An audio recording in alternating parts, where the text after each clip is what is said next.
Ancient empires secretly traded their greatest stories.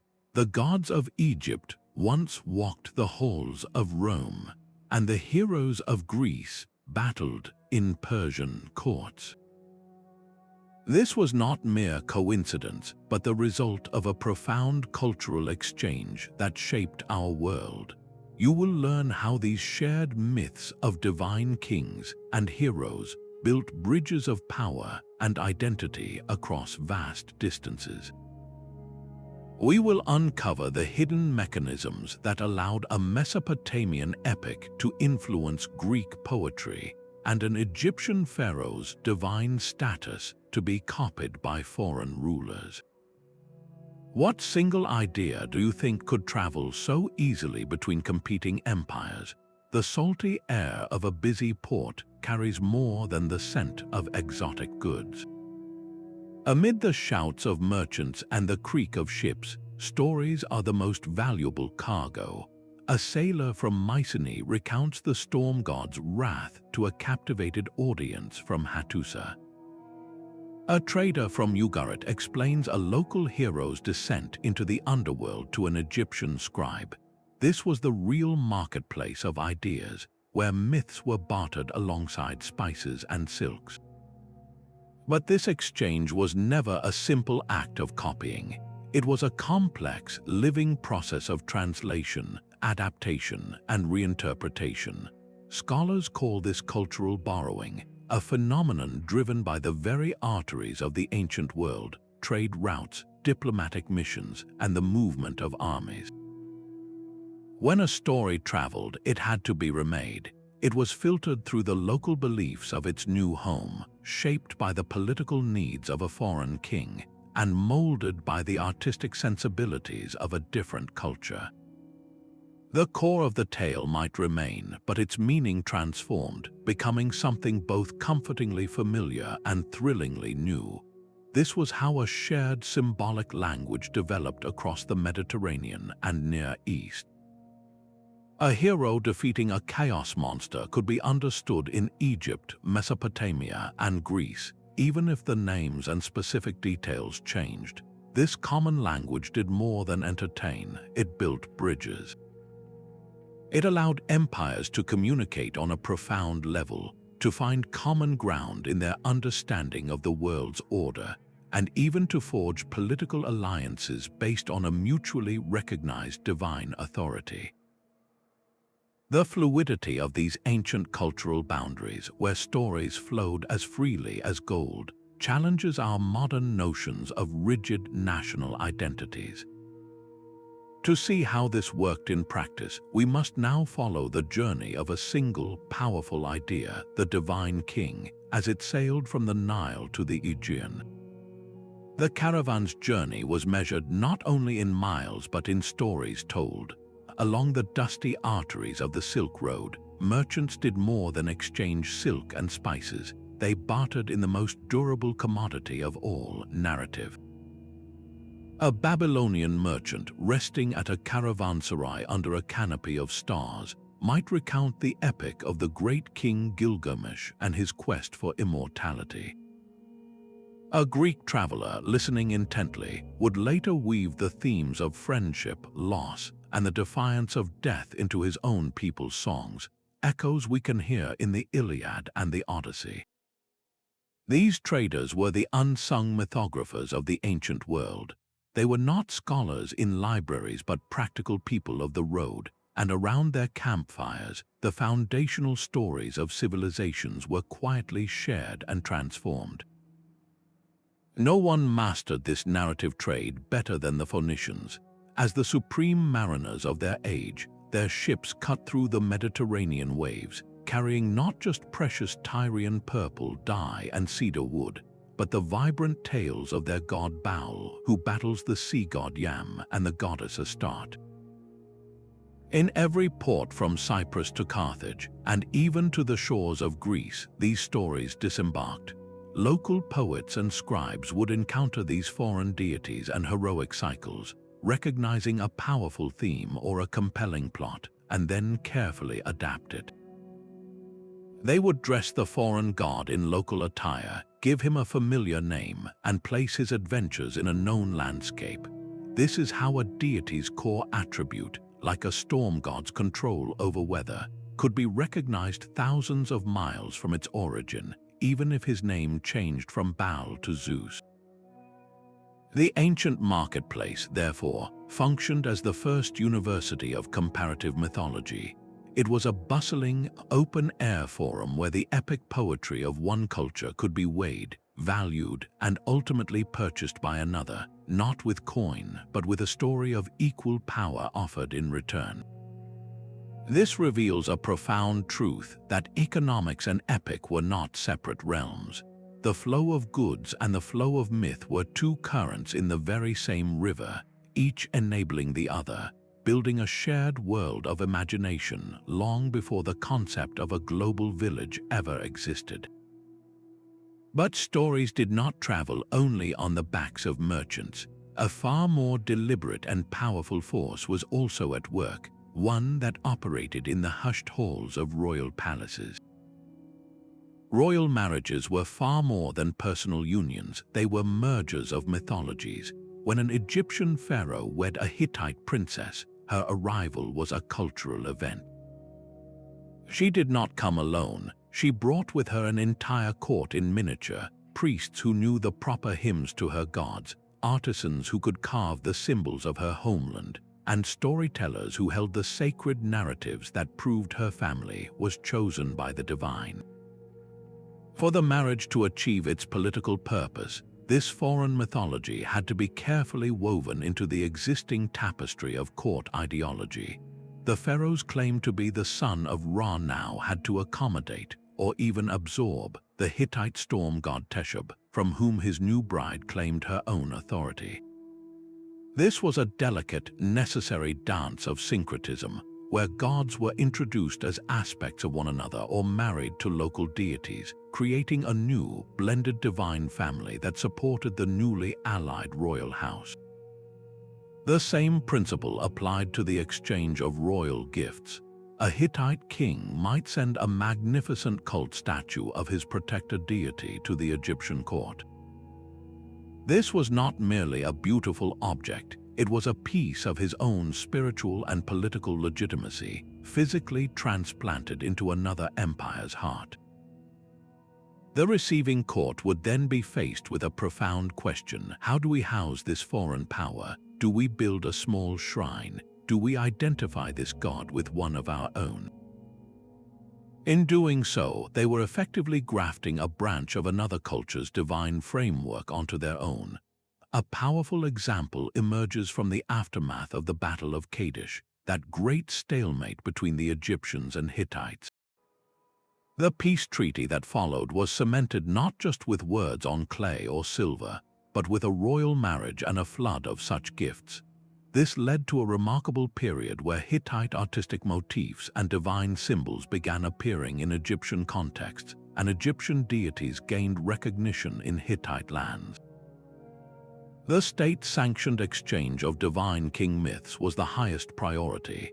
Every ruler had a vested interest in promoting the idea that kings were inherently divine, a concept that traveled easily because it served the interests of every throne it touched. This top-down flow of sacred narrative provided a shared language of power, allowing empires to recognize each other's legitimacy on a cosmic level. But what happens when the exchange of stories is not a gift between allies, but a prize taken by the sword? A sword can conquer a kingdom, but a story can conquer the conqueror. When Alexander the Great stood in the sweltering heat of the Siwa oasis, he was not merely a Macedonian king, he was a student of myth, seeking an answer he already knew. The priests of the Egyptian god Ammon declared him the god's own son, a brilliant political theater that wove Alexander directly into the ancient, unbroken lineage of the pharaohs. This was not a rejection of his Greek heritage, but an expansion of it. By adopting the local myth of divine kingship, Alexander was speaking a language of power that every Egyptian understood, legitimizing his rule not just by force, but by divine right. Conquest forced a direct and often violent confrontation of mythologies, but the result was rarely simple erasure. More often, it was a pragmatic, if uneasy, synthesis. The Greek Zeus, king of the gods, was formally identified with the Egyptian Ammon, creating a new hybrid deity known as Zeus-Ammon, worshipped across the Hellenistic world. This process, called syncretism, was the empire's glue. It allowed the ruling power to say, "Your gods are not foreign to us, they are our gods under a different name. Your divine king is our divine king." The Roman Empire elevated this to a high art. As their legions marched, their diplomats and priests followed, carefully studying the pantheons of conquered peoples. They did not typically demolish local temples. Instead, they built new ones right beside them, drawing parallels between their own Jupiter and a local sky father, or between their Mars and a native war god. This was not merely tolerant religious policy, it was a brilliant and pragmatic tool of empire building. By creating a common cosmological framework, Rome offered a path to integration. A Gaul or a Briton could eventually come to see themselves as part of the Roman world without entirely abandoning their ancestral spirits, because those spirits had been given a new home and a new name within the vast Roman divine family. This blending of souls following the clash of swords reveals a darker, yet profoundly formative, side of the mythic exchange. It was an exchange dictated by power, but one that ultimately reshaped the identities of both the conqueror and the conquered, forging new civilizations from the fire of conflict.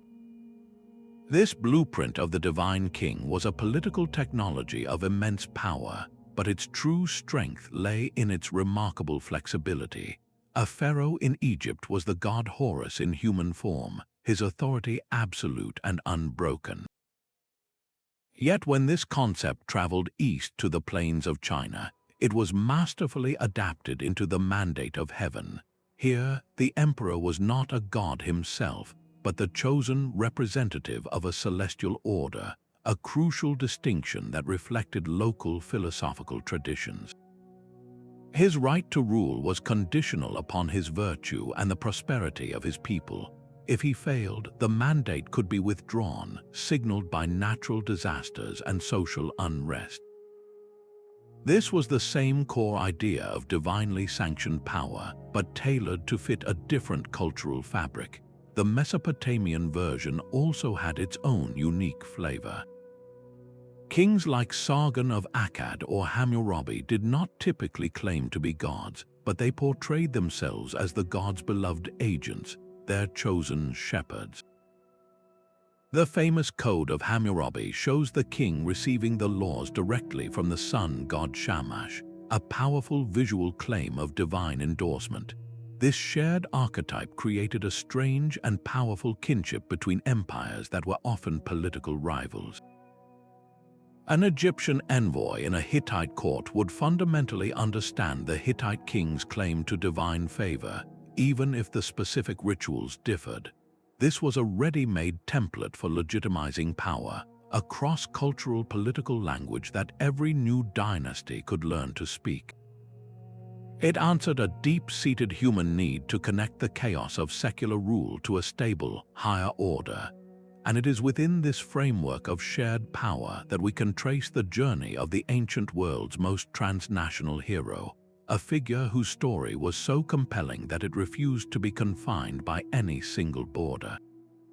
The story of Gilgamesh is a river that flows through time, its currents touching shores thousands of years and miles apart.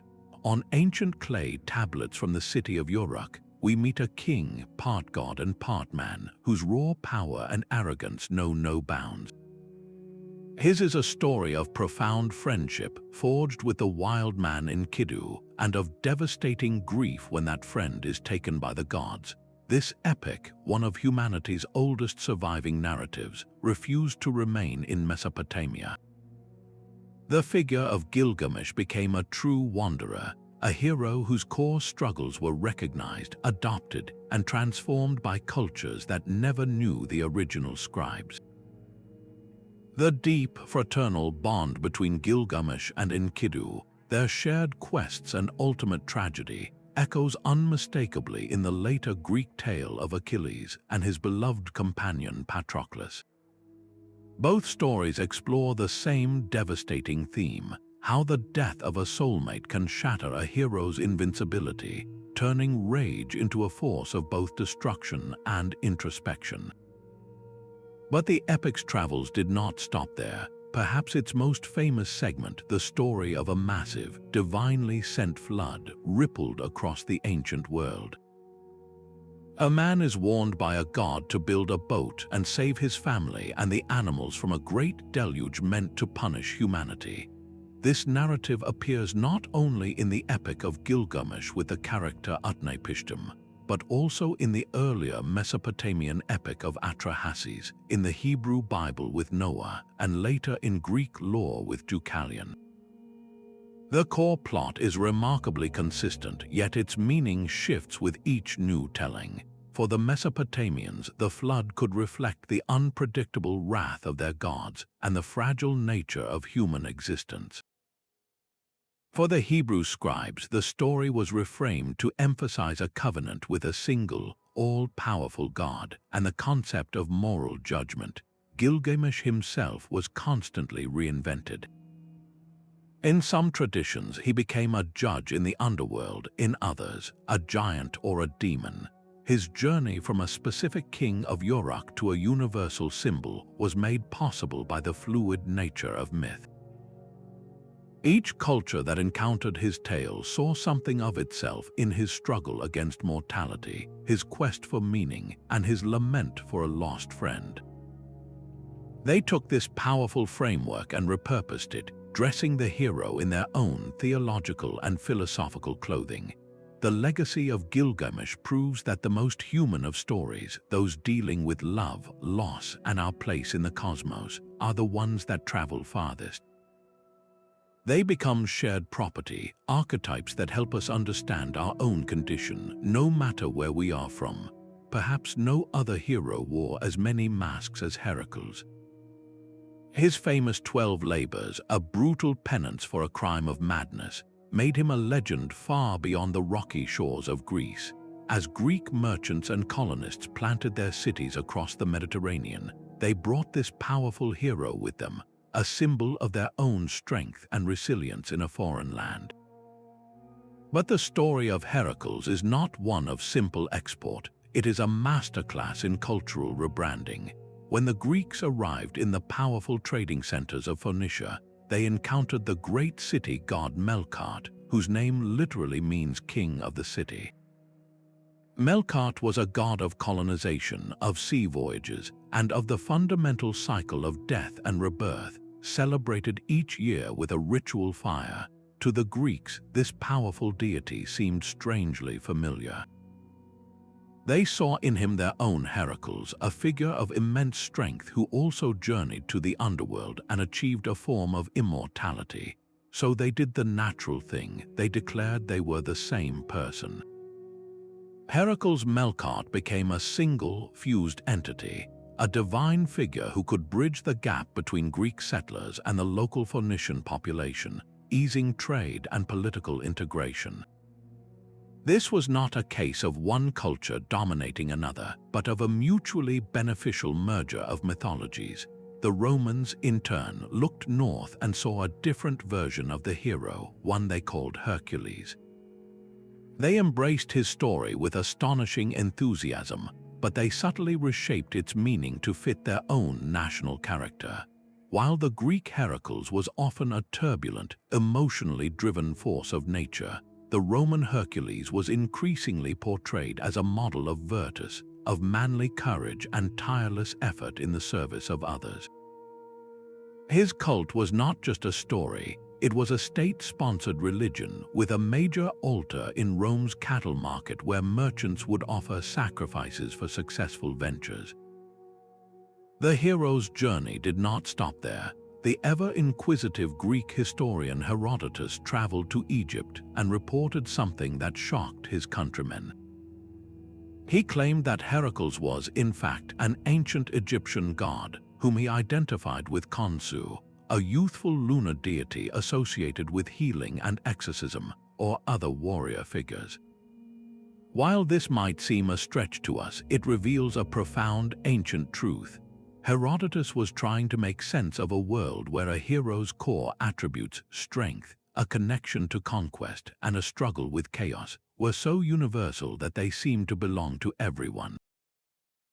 Heracles became a blank canvas. For the Greeks, he was the ultimate strongman, a symbol of the human capacity to overcome impossible trials. For the Phoenicians, he was Melkart, a divine patron ensuring safe passage across the sea and the prosperity of new settlements. For the Romans, he was Hercules, a paragon of civic duty and relentless labor. His myth was a vessel, endlessly refillable with the values, anxieties, and aspirations of every culture that adopted him. This is why his image was found on coins from Spain to Syria, a truly Mediterranean hero whose many faces prove that the most enduring stories are those that are flexible enough to mean everything to everyone.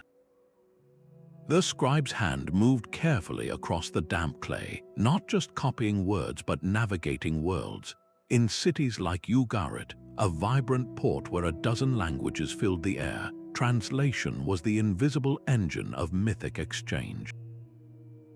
These were not quiet academic exercises, they were acts of creative interpretation, where a scribe fluent in both Akkadian and Hittite had to solve profound puzzles. How do you translate the name of a Mesopotamian storm god for a Hittite audience who worshipped their own storm god, Teshub? The solution was rarely a direct translation. More often, it was an act of fusion, declaring that these two powerful deities were, in essence, the same being. This practice, known as Interpretatio, created a divine bridge. It allowed complex theological concepts to travel without losing their power by anchoring them to a familiar local equivalent. A myth about a hero's journey to the underworld could be understood from Egypt to Anatolia because the translator found a local name for the land of the dead and a recognizable psychological terrain of fear and hope. These cosmopolitan hubs were the intellectual crossroads where stories were systematically collected, compared, and remade.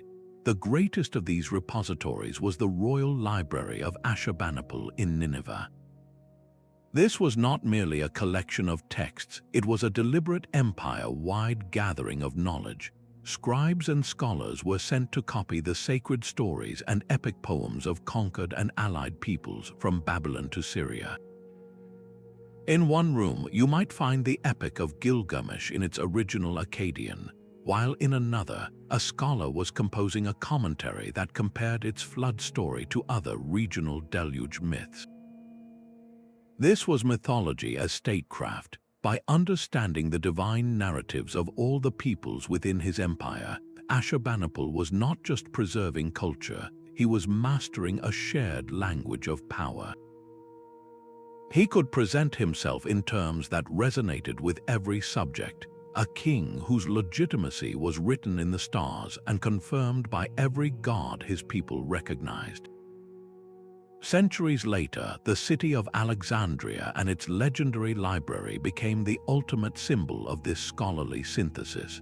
Under the patronage of the Greek Ptolemies, it grew into a universal archive of human thought. Here, Greek philosophers studied Egyptian papyri, Jewish scholars translated their sacred texts into Greek, and Egyptian priests explained their complex cosmology to curious Greek intellectuals. In this buzzing environment, myths were not just stored, they were actively compared and harmonized. The Egyptian god Osiris, lord of the afterlife, was systematically identified with the Greek Dionysus, both gods of death and rebirth. The local deity Serapis was essentially invented in Alexandria, a brilliant hybrid of Egyptian and Greek divine traits designed to be worshipped by everyone in the newly multicultural city. This was the logical endpoint of the scribe's work in Ugarit, a conscious, state-sponsored project to build a common mythological framework for an entire civilization.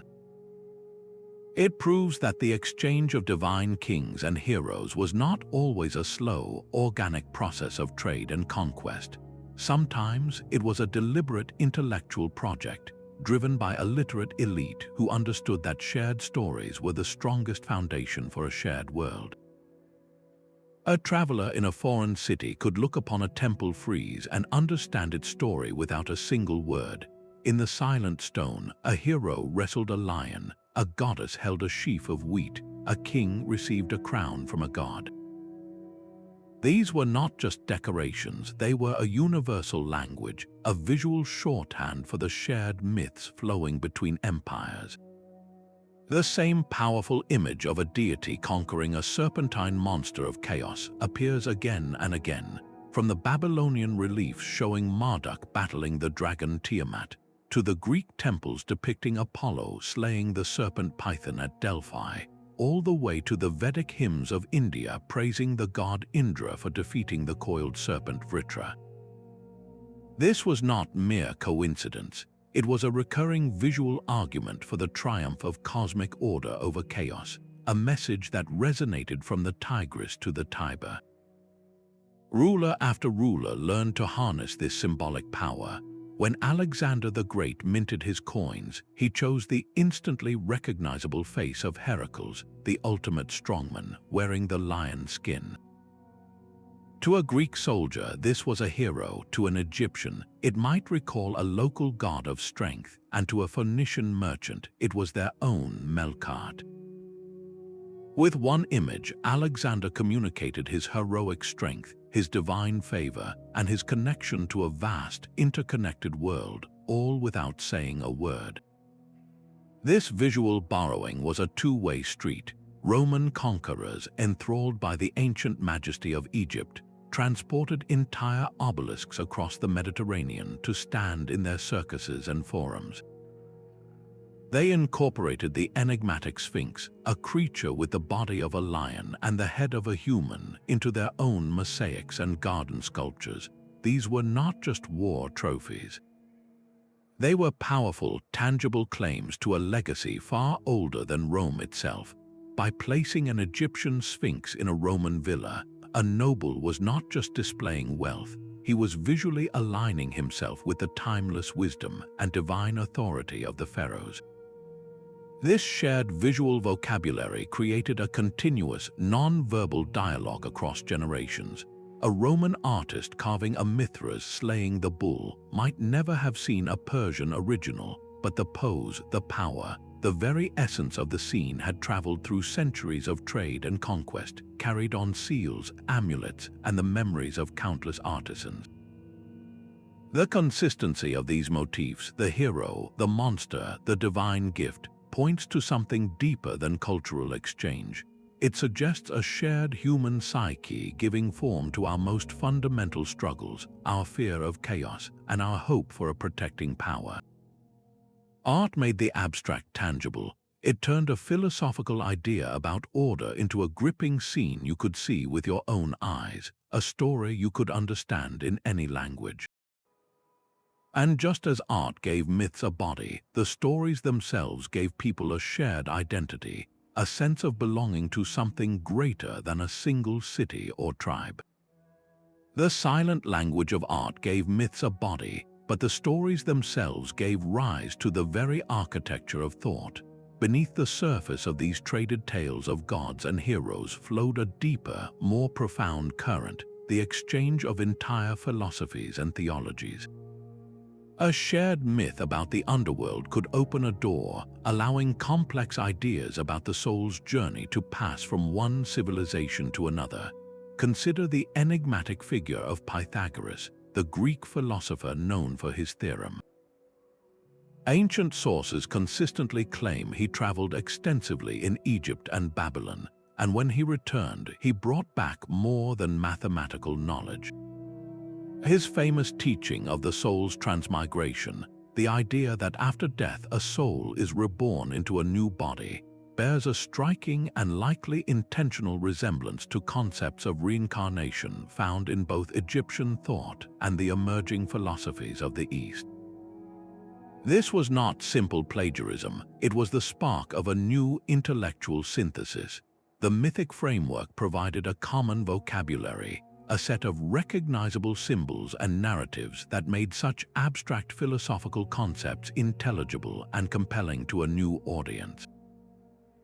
This cross-pollination reached a fever pitch in the wake of Alexander's conquests, which flung open the doors between Greece and India.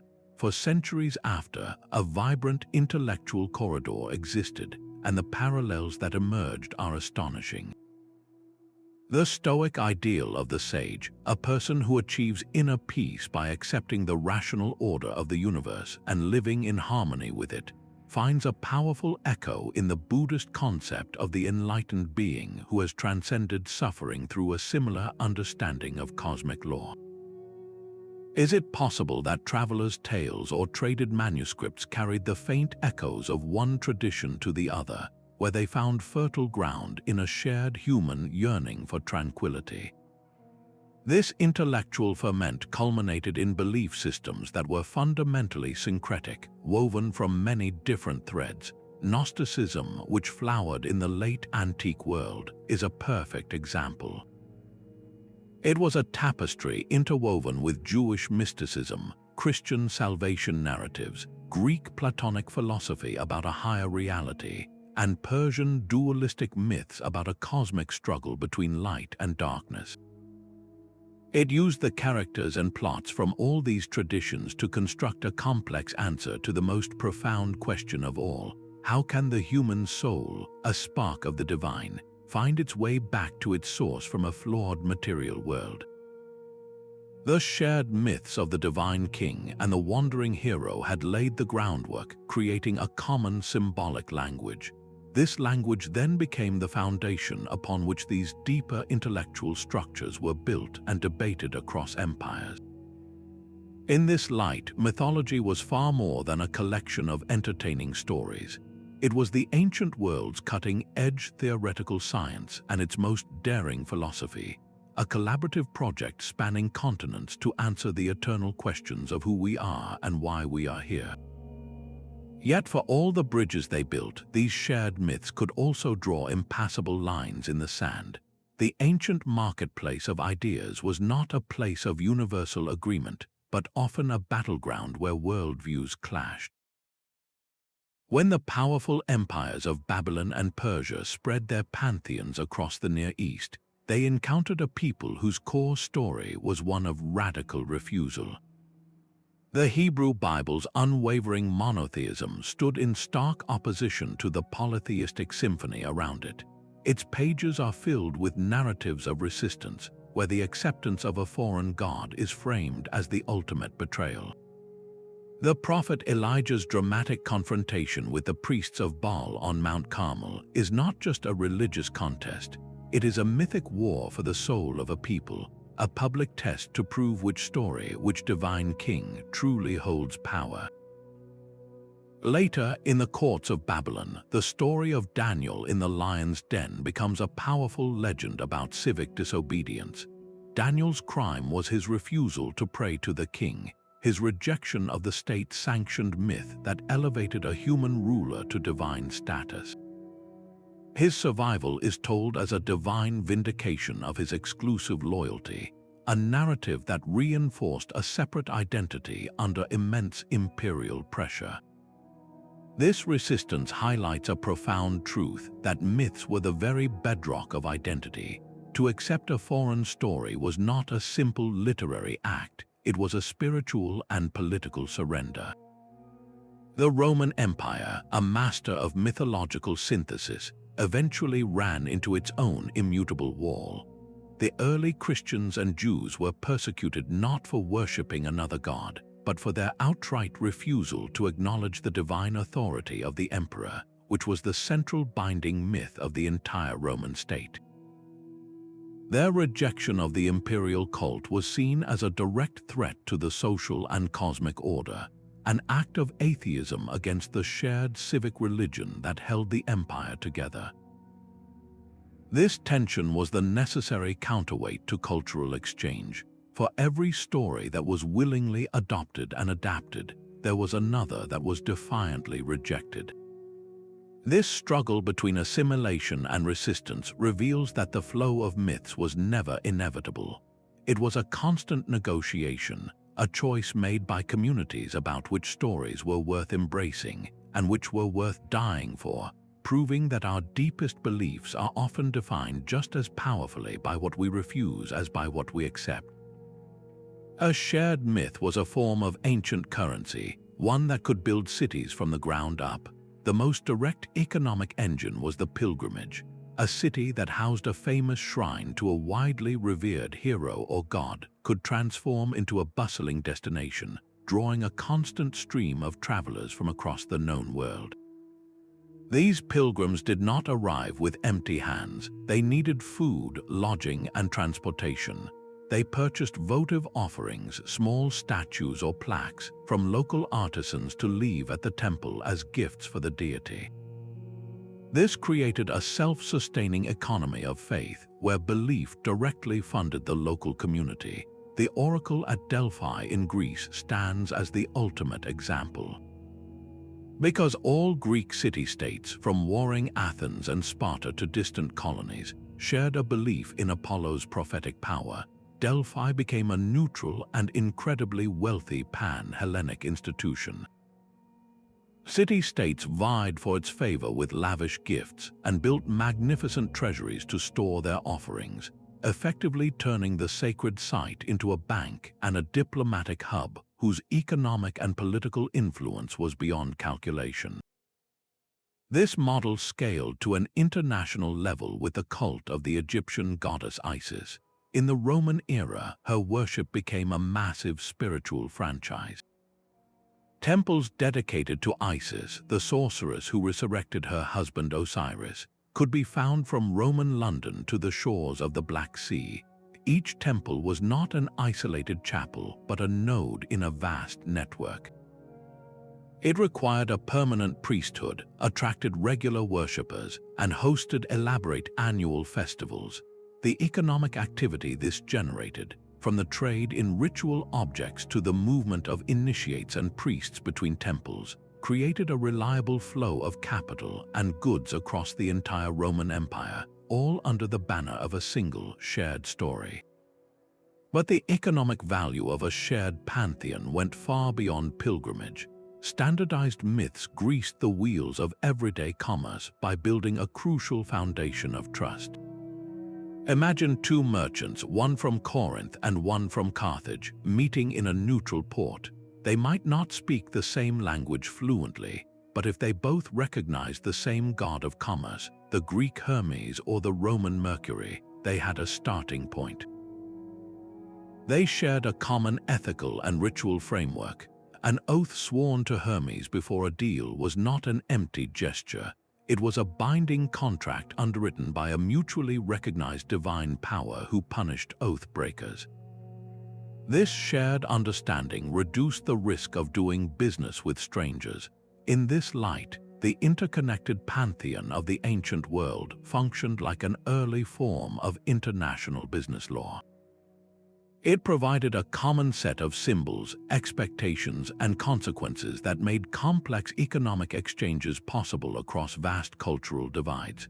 The gods, it turns out, were very good for business, proving that the stories a society tells can be as valuable as the gold in its treasury. The stories that held an empire together were often its most carefully crafted political tools.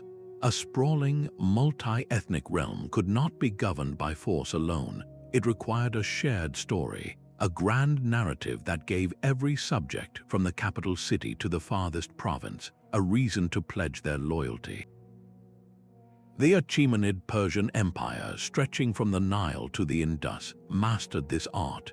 At the ceremonial capital of Persepolis, the great king Darius I left a stunning visual argument carved into stone. Vast reliefs show him seated on his throne, not as a conqueror, but as the serene center of the world.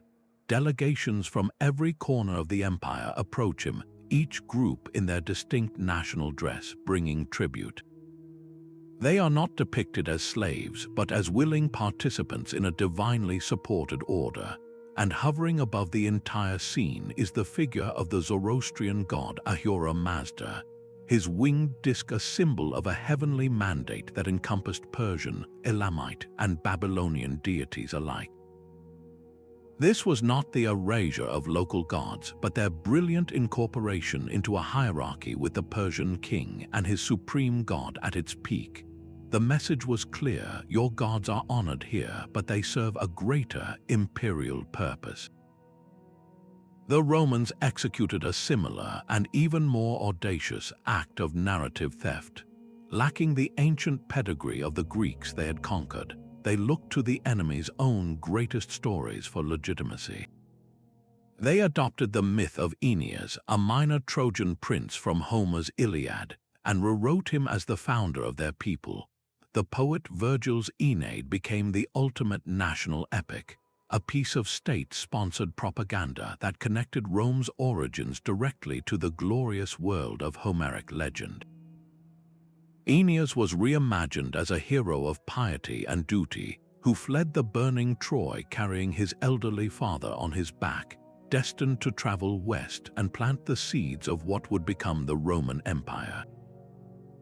This single story provided a brilliant answer to a nagging question of identity. It gave the Romans a past as heroic as that of the Greeks, while simultaneously casting their domination over the Greek East as a form of historical destiny, the fulfillment of a prophecy set in motion centuries before. This was the ultimate function of imperial myth, to craft a master narrative that justified authority, glorified history, and smoothed over the rough edges of conquest.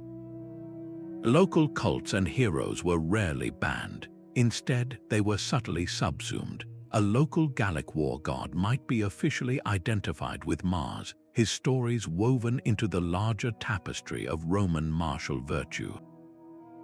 An Egyptian temple might receive state funds, so long as its priests included a prayer for the health of the Roman emperor. The emperor himself stood at the apex of this entire cosmological structure, not just as a political leader, but as the chief priest, the ultimate divine king, the human linchpin holding heaven and earth together. The myth was the glue, and everyone was encouraged to believe in it for the good of the empire. A Roman soldier stationed in the damp mists of Britain might have prayed to Minerva for wisdom. But at the sacred hot springs of Bath, he would find not just his own goddess, but a powerful fusion, Sully's Minerva. This was the genius of the Roman approach to divine rule, a system so flexible it could absorb the gods of the world. They called it Interpretatio Romana, a deliberate policy of finding Roman equivalents for foreign deities. It was not an act of conquest, but an invitation. By declaring that the local goddess of the hot springs, Sulis, was simply the British face of their own Minerva, they built a theological bridge. The local Britons could continue to worship at their ancient sacred site, now housed in a magnificent Roman temple, understanding that the divine power they had always known was now part of a grander imperial family. This was more than just religious rebranding. It was a brilliant political compromise. The empire was saying, we recognize the potency of your local spirits, but we are placing them within a hierarchy we all understand. The result was a pantheon that grew with every new province, a divine senate representing the entire empire. The Egyptian goddess Isis experienced a different kind of integration. Her worship exploded across the Roman world, from the deserts of North Africa to the ports of Italy. Yet she was rarely simply renamed. Instead, her unique identity was celebrated within a Roman framework. A temple to Isis in Rome would be architecturally Roman. Her priests might wear Roman garb, but her core mythology, her power as the wife who resurrected Osiris and the protective mother of Horus, remained distinctly Egyptian. She offered something the traditional Roman gods did not, a promise of personal salvation and an intimate connection with the divine. the empire was savvy enough not to strip this power from her. They allowed her exoticism to flourish because it strengthened the overall system by giving people what they needed. This constant, pragmatic expansion of the divine family reveals a core truth of imperial mythology. Spiritual authority was understood to be local and specific, rooted in a particular spring, mountain, or ancestral story. Political authority, however, had to be universal. The only way to reconcile these two forces was to build a pantheon that was both one and many, a single divine government with countless local offices. This ever-evolving committee of gods provided a shared spiritual citizenship for millions, proving that the most effective empire was the one that could make room for every god its people brought to the table. A hero's story from a distant land can feel strangely familiar, as if you have always known its shape. Across the ancient world, the tales of Gilgamesh, Heracles, and even the Buddha, though clothed in different cultures, often walked the same invisible path. Scholars now call this the hero's journey, a monomyth that unfolds in distinct stages. It begins with a call to adventure, a pull away from the ordinary world. The hero then crosses a threshold into the unknown, facing a road of trials and a decisive ordeal in the abyss. After conquering this ultimate challenge, he must return home transformed, bearing a gift, an elixir, or hard-won wisdom for his community.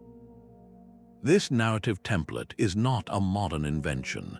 It is a deep structure that emerged independently across disparate cultures, from the Mesopotamian flood plains to the isolated kingdoms of Mesoamerica. Its persistence points to something profound, that it mirrors the fundamental rhythms of human life, our own journeys from innocence to experience, from a narrow self to a wider understanding. This shared deep structure was the secret key that unlocked foreign myths. When a Greek merchant heard an Egyptian tale of a hero descending into the underworld, he did not just hear an exotic fantasy. He recognized the familiar stage of the ordeal, the confrontation with death that every true hero must face. The specific monster might be different, the name of the underworld unfamiliar, but the psychological terrain was the same. This pre-existing framework in the listener's mind made the foreign story relatable and its message easily assimilable. The journey provided a universal map for the human soul, a story so deeply ingrained that any culture could project its own values and fears onto its stages.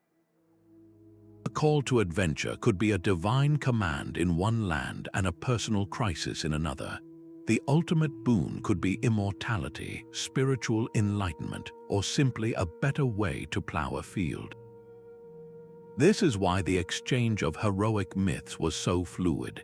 Empires were not just trading random stories, they were sharing different local expressions of a single, powerful human template. The hero's journey acted as a silent common language, a narrative grammar that allowed a myth from India to be understood in Greece, because the story, at its core, was already waiting to be recognized.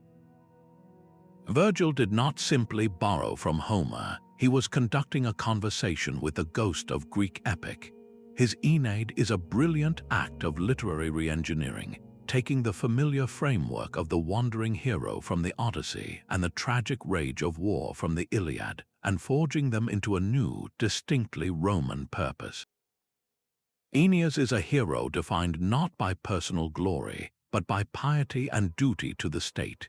His entire journey from the burning ruins of Troy to the shores of Italy is a divine mandate to found a new civilization, the future Rome.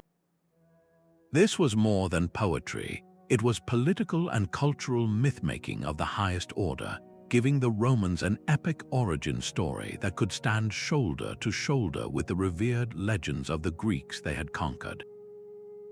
It was the ultimate argument that Rome was not a barbarous upstart, but the rightful heir to an ancient, heroic legacy.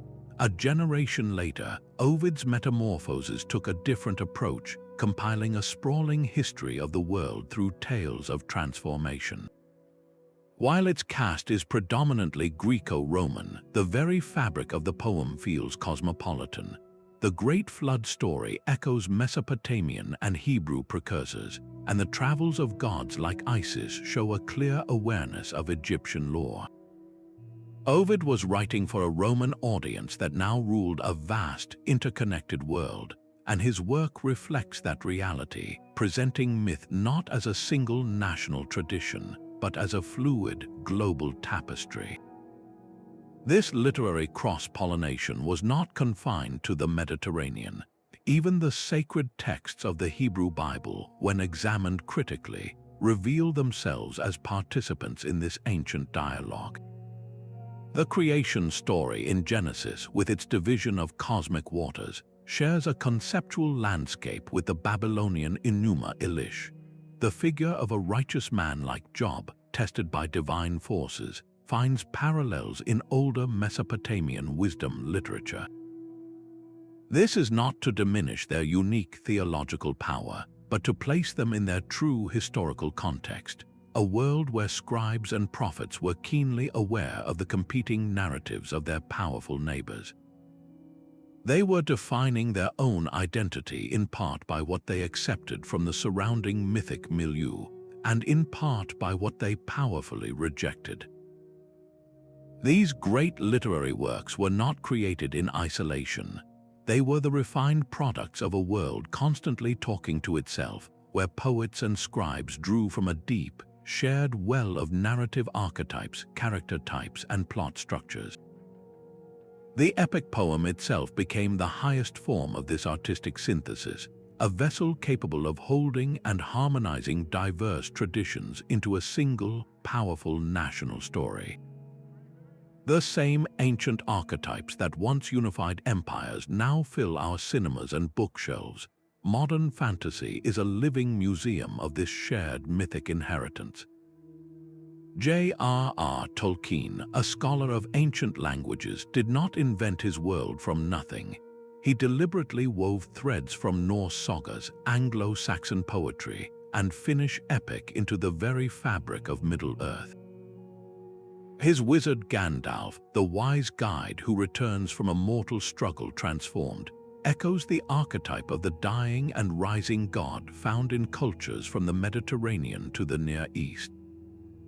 George R.R. Martin's sprawling series, A Game of Thrones, is a gritty political landscape built upon the same foundation of borrowed and adapted myths. The concept of a divine right to rule, the looming supernatural threat from the frozen north, and the complex web of familial betrayal are all themes that would have felt intimately familiar to a scribe in Hattusa or a courtier in Babylon. These authors are not plagiarists, they are the modern equivalents of those Phoenician traders and Alexandrian scholars, taking the powerful, time-tested narratives of the past and remixing them for a new audience. The epic quest, the chosen one, the fallen kingdom that must be restored, these are not tired clichés. They are the durable building blocks of a story that was already ancient when Alexander the Great heard them. Look at the superhero, our culture's most dominant mythic figure. Superman is not from Metropolis. His origin story is a direct descendant of the divine child cast adrift, like Moses in the bulrushes or the many foundation myths of heroes left to die only to be saved and raised to fulfill a great destiny.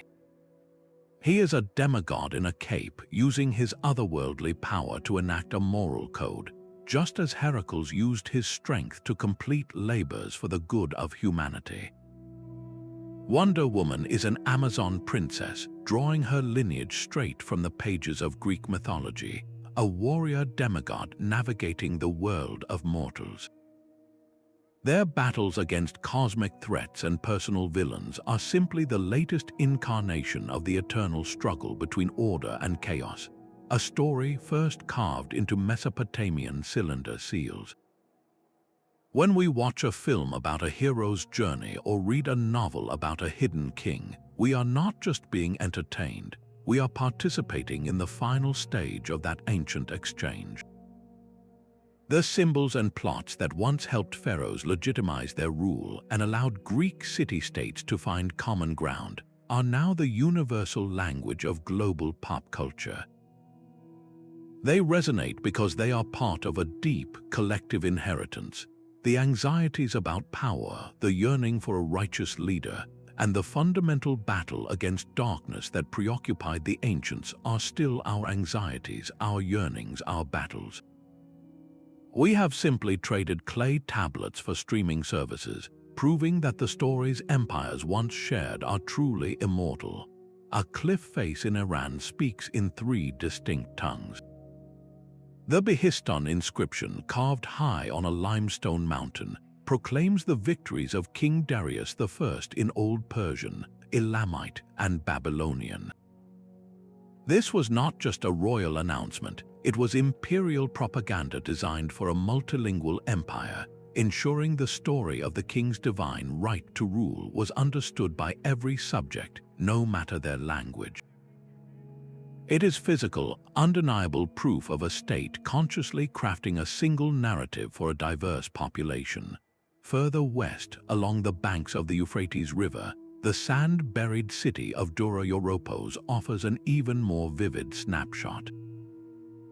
Within its fortified walls, a single street might lead you past a temple to the Greek god Zeus, then a shrine to the Pomeran god Bel, and finally a sanctuary for the Mesopotamian goddess Atargates.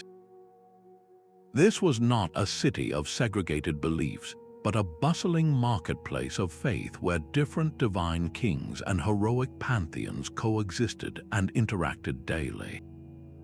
The very stones of these temples, with their blended architectural styles, testify to a fluid spiritual landscape. Walk through the ruins of a Roman villa, and you might stumble upon a statue of the Egyptian goddess Isis, her distinctive features carved by a local Roman artist.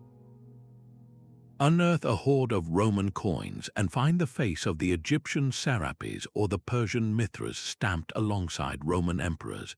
These artifacts are not merely imported curiosities. They are the material remnants of a deep cultural conversation. The everyday objects that prove the stories of foreign gods and heroes had found a home in the hearts and homes of ordinary people. A broken piece of pottery with a Greek hero depicted in a local style, or a seal showing a Mesopotamian monster on an Egyptian amulet, these small finds are as eloquent as any royal inscription. They whisper of travelers who carried their beliefs with them, of artisans who learned new motifs, and of households that incorporated foreign divine protectors into their daily rituals. This archaeological record turns theory into tangible history. It shows us that the exchange of myths was not an abstract intellectual exercise. It was etched into rock, built into city plans, and minted onto currency, creating a shared world where the divine was always a work in progress, endlessly remade by the hands that carved its image. The stories that crossed continents did more than just entertain. They spoke directly to the deepest parts of the human psyche. To grasp why a myth from Mesopotamia could find a home in Greece, we must look beyond trade routes and into the universal mind. The powerful archetype of the divine king, for instance, answers a profound and often unconscious longing for a protective, omnipotent father figure. In a world of famine, invasion, and disease, the belief that a semi-divine ruler held the cosmos in balance provided immense psychological comfort and social stability. It transformed the chaos of the world into a manageable order with a supreme parent firmly in control. Hero myths, in turn, tackle our most fundamental anxieties. The hero's struggle against monsters mirrors our own internal battles with fear and the unknown. His quest for identity is our own search for meaning. And his desperate desire for a legacy to be remembered after death is a universal human response to the terrifying prospect of oblivion. These stories give us a template for courage, showing that even in the face of impossible odds, one individual's actions can matter. This is why the tale of Gilgamesh's search for immortality resonated so widely. It is the story of every person who has ever looked at the stars and wondered if anything they do will last. Then there are the gods who die and are reborn, figures like Egypt's Osiris or Greece's Dionysus. Their cyclical narratives speak directly to our most resilient hope, the promise of renewal and life after death. They transform the bleak finality of the grave into a mere season of dormancy, assuring us that life, in some form, will always return. This psychological resonance is not accidental. Cognitive science suggests that our minds are uniquely tuned to remember concepts that are just strange enough. A talking tree captures our attention because it violates our intuitive expectations of how trees behave, yet it remains a tree. A man who is also a god is a paradox that fascinates us. These minimally counterintuitive concepts, as scholars like Pascal Boyer describe them, are sticky. They are perfectly engineered for transmission, easy to recall and retell. The most successful myths, therefore, were masterpieces of psychological packaging. They wrapped profound truths about protection, identity, and hope into narratives that were bizarre enough to be unforgettable, yet familiar enough to feel true. A culture did not adopt a foreign myth because it was exotic. It did so because the story provided a ready-made framework for understanding the world and one's own place within it. This shared psychological bedrock is what made the ancient marketplace of myths possible, a silent agreement across civilizations about the stories we all need to hear. A shared story could become a sharpened blade. The very same myths that wove alliances between Egypt and Hattusa were also used to sanctify the obliteration of cities. When an empire believed its king was the sole, divinely appointed agent of order, any neighbor who resisted became an agent of chaos, a monster to be slain. The Assyrian war machine provides one of history's most chilling examples. Their kings did not merely record their conquests, they inscribed them on palace walls as holy crusades. A standard inscription might read, "By the command of my lord Ashur, I marched forth, I devastated, I burned with fire, I flayed the rebel leaders and draped their skins upon the city walls." This was not presented as simple cruelty. It was framed as a sacred duty, the execution of the god Ashur's righteous judgment upon a chaotic world. The terrifying spectacle of impaled prisoners and leveled cities was a form of religious propaganda, a brutal sermon meant to demonstrate the absolute power of the Assyrian god and the king who served as his earthly enforcer. The subtext was clear: to defy the king was to defy the cosmic order itself. Centuries later, a similar logic of divine mandate justified one of the ancient world's most traumatic events, the Roman siege of Jerusalem. From the Roman perspective, this was not just a military operation to quell a provincial revolt. The Jewish refusal to acknowledge the emperor's divine status was an act of profound impiety, a rejection of the shared mythic framework that held their entire empire together. The destruction of the Second Temple in the year 70 was, for Rome, a grim necessity. It was the crushing of a stubborn heresy against the imperial cult, a public demonstration that no local god or story could stand against the universal authority of Jupiter and his chosen son, the emperor. For the people of Judea, it was a cataclysm, the violent erasure of their spiritual heart. This is the dark paradox of shared mythic language. When two powerful states both claim to be the one true inheritor of a divine plan for universal rule, their collision is not just a territorial dispute. It becomes a holy war, a cosmic battle where each side is convinced of its own righteousness. The story of the divine king, so useful for building bridges of diplomacy, could become the very script for annihilation, proving that the most potent stories are never merely tales. They are weapons, and their power depends entirely on the hands that wield them. While the state built temples to unite its citizens, a quieter and more personal search for the divine was unfolding in hidden chambers. Beyond the grand public festivals for Jupiter or Isis, a different kind of spiritual exchange thrived in the mystery cults. These were not religions for the masses, but exclusive, secretive groups that promised initiates a direct and transformative encounter with the sacred. The most famous was the Eleusinian Mysteries, held just outside Athens for nearly 2,000 years. Those who underwent its rites, sworn to secrecy on pain of death, emerged profoundly changed, speaking of having lost all fear of dying.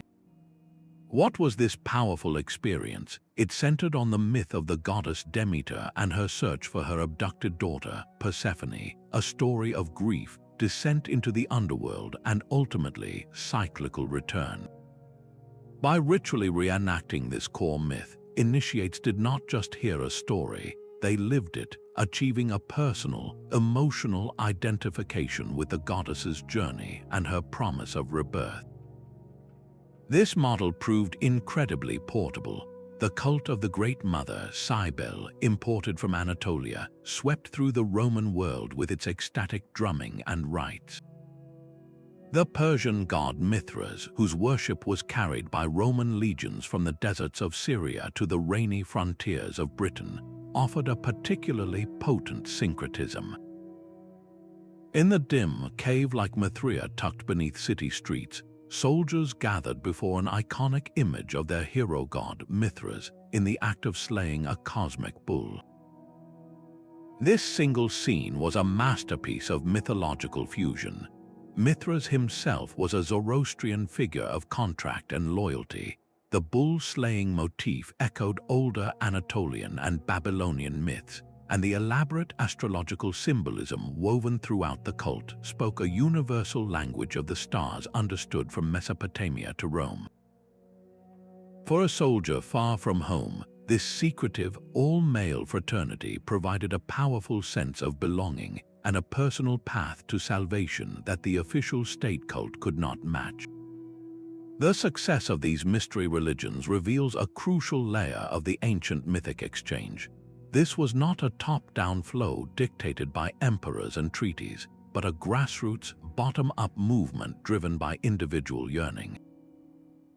People were actively seeking more intimate and assuring answers to life's great questions than those offered by the formal, often distant state gods. A merchant traveling from Alexandria to Corinth might be initiated into the cult of Isis in one port and the mysteries of Dionysus in another, collecting personal experiences of the divine like spiritual souvenirs. These esoteric traditions created a hidden web of connection that ran parallel to the official imperial networks. They proved that the most compelling myths were not just those that legitimized a king's power, but those that could heal a human heart, offering a direct line to the transcendent that no empire could ever fully control. The fluid marketplace of gods and heroes could not flow forever without resistance. A new kind of story was rising from the deserts and highlands, one that would fundamentally challenge the ancient rules of exchange. Zoroastrianism introduced a powerful dualistic vision of a single creator god of light, locked in a cosmic struggle with the force of darkness. This was not a pantheon to be expanded through treaties or marriages, but a truth that demanded exclusive loyalty. Judaism, Christianity, and later Islam each built upon this revolutionary foundation, proclaiming one universal God whose nature was absolute and indivisible. This divine king could not be identified with Zeus or Ammon. He could not be syncretized. His story was not one narrative among many to be bartered, but the only narrative, the definitive account of creation, morality, and salvation. The very logic of the old mythic exchange, which thrived on flexibility and adaptation, was suddenly confronted by a claim of final, unchanging truth. Yet, even these new faiths were products of the world they sought to transform. early Christianity, in its formative years, did absorb and reinterpret the symbolic language of the surrounding pagan culture. The motif of a dying and rising god resonated with worshippers of Osiris and Dionysus. The image of the Virgin Mother holding her divine child echoed statues of Isis with the infant Horus. These familiar archetypes provided a bridge, helping a revolutionary message find footing in a world steeped in older traditions. But this was a one-way street. The core theology, the belief in one God who became flesh once and for all in a specific historical person, was fundamentally incompatible with the endless, additive process of the old mythic bazaar. The decisive break came from the pinnacle of power itself, when the Roman Emperor Theodosius I made Christianity the official state religion of the empire in the 4th century. He did not simply add a new god to the capital. He systematically dismantled the old system. The pagan temples, those centuries-old hubs of local and international cults, were ordered closed. The eternal flame of Vesta in the Roman Forum was extinguished. The Panhellenic games dedicated to the old gods were abolished.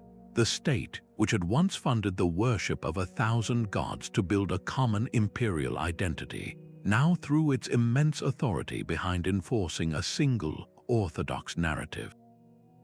The vibrant, chaotic, and often tolerant conversation between myths was replaced by the demand for doctrinal conformity. This was more than a religious change, it was the end of a world. The classical era of mythic exchange, where a story from Mesopotamia could freely become a poem in Greece and a ritual in Rome, was over. In its place began a new, more theologically rigid age, where the shared stories of empires would be replaced by the sacred texts of a faith, and the question of which god was king would no longer be open for negotiation. Sometimes the collision of myths did not just create parallels, it forged entirely new gods. The most ambitious rulers understood that a divided people needed a shared divine figure, and they were not afraid to commission one. In the 3rd century before the Common Era, Ptolemy I, a Greek general ruling Egypt, faced this exact challenge. His kingdom was a blend of two ancient and proud cultures, Greek and Egyptian, each with its own powerful pantheon. To unify them, he did not choose one god over the other. He ordered the creation of a new one. The result was Serapis, a spectacular theological invention designed to be worshipped by everyone. This new deity was a masterful synthesis. He drew his core identity from the Egyptian gods Osiris, the lord of the afterlife, and Apis, the sacred bull, symbolizing resurrection and royal power. But his physical form was deliberately Greek. Statues depicted him with the majestic beard and seated posture of Zeus, the king of the gods, while his association with the underworld connected him to the Greek Hades. Serapis was a god of fertility, the sun, and healing, a universal figure whose temple in Alexandria, the Serapeum, became one of the ancient world's greatest centers of learning and pilgrimage. He was a political solution made divine, a common spiritual ground for two distinct peoples. A similar, though less state-directed, fusion produced Hermes Trismegistus, a figure of profound wisdom. Hellenistic thinkers merged the quick-witted Greek messenger god Hermes with the ancient Egyptian god of writing and knowledge, Thoth. The result was thrice greatest Hermes, a legendary sage believed to possess all the secrets of the universe. This syncretic figure became the cornerstone of Hermeticism, a philosophical and spiritual tradition that blended Greek rational thought with Egyptian mysticism, and whose teachings would later influence alchemists and philosophers for centuries. These were not clumsy compromises or random mixtures. They were sophisticated, intentional innovations. The creation of Serapis and Hermes Trismegistus demonstrated a deep understanding of both theological systems. The rulers and priests involved identified the core functions and attributes that resonated across cultural lines: the yearning for salvation, the respect for knowledge, the need for a benevolent king of the gods. They then wove these threads into a new and more inclusive tapestry of belief. These syncretic deities stand as permanent monuments to the human capacity for creative adaptation. They prove that when mythologies meet, the result is not always conquest or simple borrowing. Sometimes, under the right conditions, they can give birth to something entirely new, a spiritual bridge that helps an entire civilization find its shared identity. Our journey ends where it began, with a simple but transformative idea. Ancient empires did not exist in isolation, their borders sealed against foreign stories.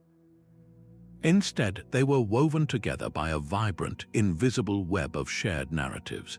The divine king, the wandering hero, the dying and reborn god. These were not the exclusive property of any single culture. They were universal archetypes, endlessly repurposed to build bridges of power, to sanctify new alliances, and to answer the timeless human anxieties about death, chaos, and our place in the cosmos. This grand exchange reveals a fundamental truth about human societies. We are, and always have been, storytelling creatures. Our most profound connections are forged not merely by trade goods or treaties, but by the myths we hold in common. A Greek could find a piece of his own spiritual landscape in an Egyptian temple, and a Roman soldier could recognize his own duty in the epic of a Trojan refugee. The legacy of this ancient dialogue is not confined to dusty library shelves. It lives and breathes in the blockbuster films we watch and the fantasy novels we devour. The hero's quest, the chosen one, the struggle against a dark lord, these are the direct descendants of tales first told beside campfires on the Silk Road and debated by scholars in the Library of Alexandria. They are proof that the stories empires once shared are truly immortal, constantly being rediscovered and retold for a new age. As the historian Mircea Eliade suggested, to understand a culture, you must understand its myths. By tracing the journeys of these ancient stories, we have done more than uncover a hidden history of cultural dialogue. We have gained a deeper appreciation for the collective imagination that built our world. I encourage you to look at the myths you know from any tradition and consider their possible journeys across mountains and seas. What echoes of distant lands do you hear in your own favorite stories? Share your thoughts and discoveries in the comments below and subscribe for more journeys into the heart of history.